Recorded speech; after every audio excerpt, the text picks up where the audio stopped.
Okay, so this is a kit I'm currently working on. It's from Fine Scale Miniatures. They make, well, they don't make them anymore, but George made just phenomenal kits. And this is the one I'm currently working on right now. This is Oatman's Mercantile.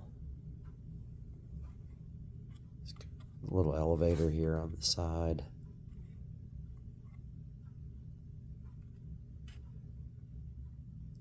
Still need to finish the roof. There's a little piece that goes on here. You actually just make it out of paper for the top of the roof here.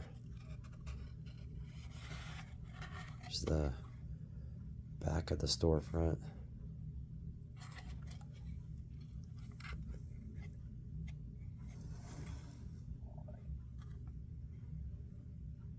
Some paper signs there on the front, the hardware sign. And all this is just dry brushed, really simple. Did put a little bit of rust on this sign over here, just dry brushed a little bit of like a rust colored paint just to make it look like an old metal sign. And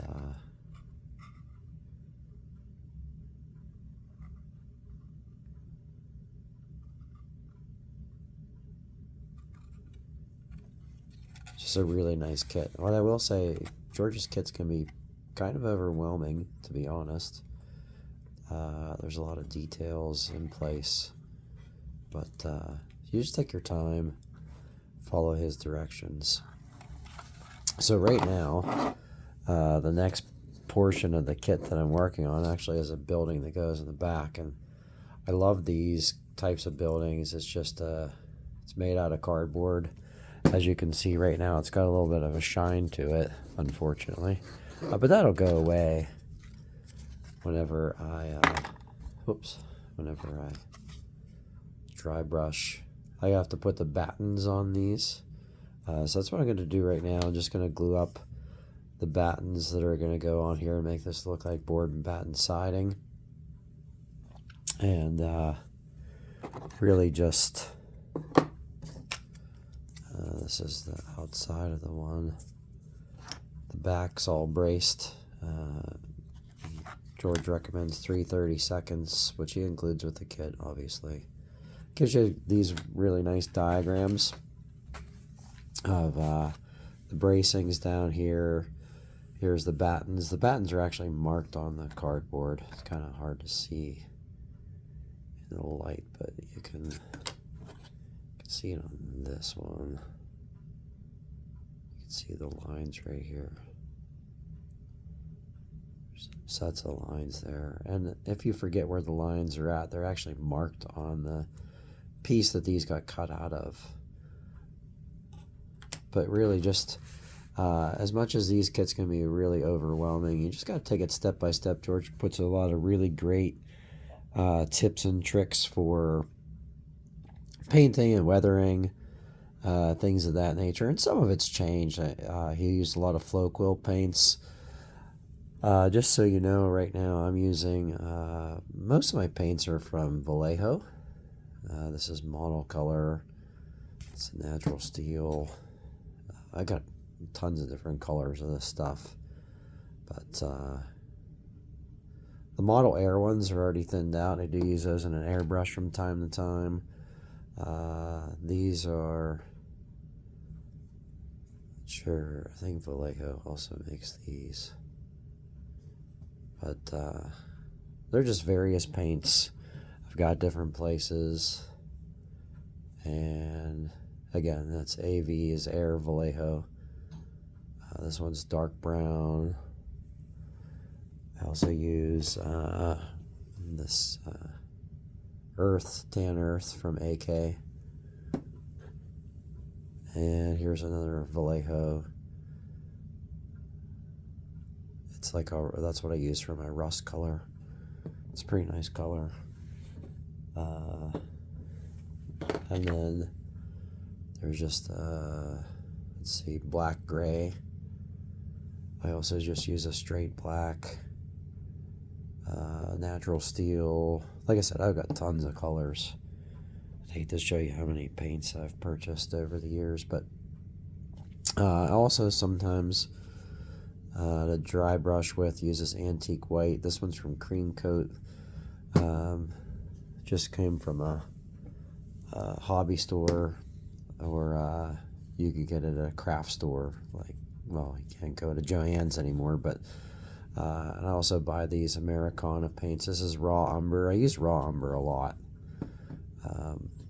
So in fact, this roof here was painted first with the tan earth, believe it or not, and then I dry brushed that that sort of rust color, fresh rust, and then for like an older rust look, I dry brushed that raw umber on there. I think it came out really nice. There's a few spots on there that have a little shine to them that I need to go over top of. That sometimes, really, until you put it on a picture or video, you can't quite see. But really like how this came out. There's always a debate about nail holes. This does have nail holes in it. It's hard to see in the video, but there are nail holes. You can see them right there on the edge. And there's a lot of debate about that. I always just lift a board here or there. You can see up towards the top there. And just a little bit here and there. Sort of extra weathered a board there. Just use my X-Acto knife to cut it up a little bit, give it that weathered look. But the nail hole debate, I will say, there's a lot of difference of opinions. I still need to put the glazing in this side of the windows. Forgot to do that. But as far as nail holes go, I will say, if you look around at some of the older buildings that are out there, hopefully there's some around you, you can see nail holes. A lot of times you'll see a little bit of a rust stain around them. If they're the original nails, original boards, things like that. But you can, even if they're not rusty, you can see you could see nail holes on structures that are out there. And I would just say, sometimes over weathering is really what we need as far as models go. Just to, even though it might not be exactly to scale, it actually really helps just kind of bring those things to life. So don't be afraid to do a little over weathering. So sorry, you've been looking at this card for a while, but these cards are all made from George. They come with all of his kits and basically tell you all the directions. But yeah, don't be afraid to over weather some things. Over weathering can always be undone.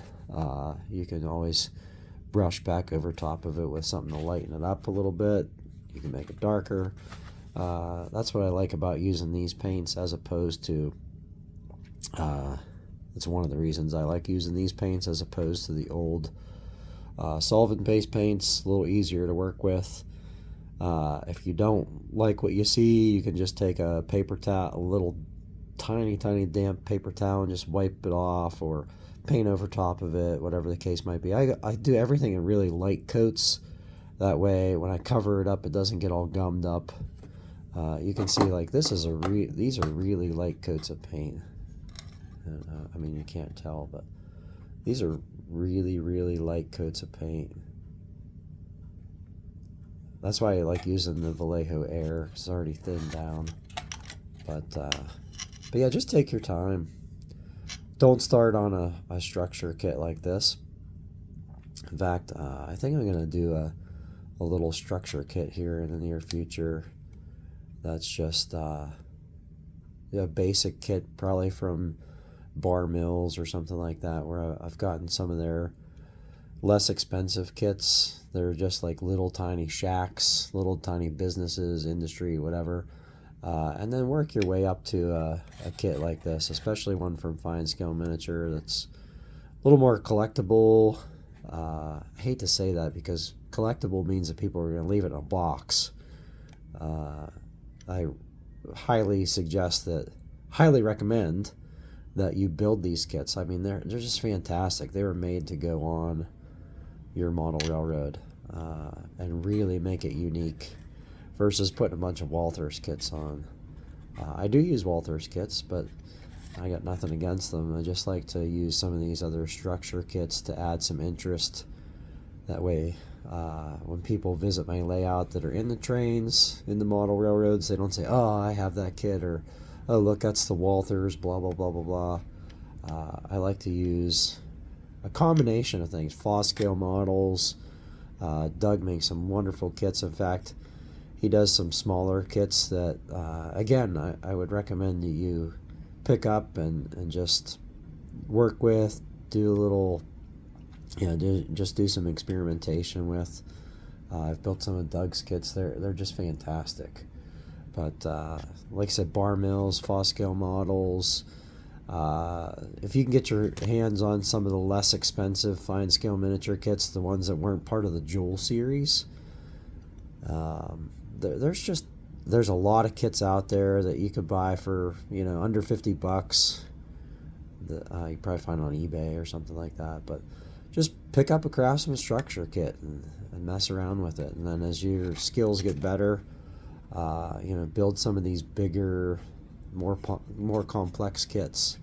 There's also a guy, Railroad Kits used to be owned by Jimmy Degman. It's now owned by Bill Sartori, I think is his name, in the Pittsburgh area. Also owns Micro Lumina, which I'm planning on reaching out to Bill to get some lighting for this kit, because it's just phenomenal. This kit I was so excited to build, and I will certainly be doing some more videos on it. But just get out there and find some stuff to model. Until next time, happy railroading.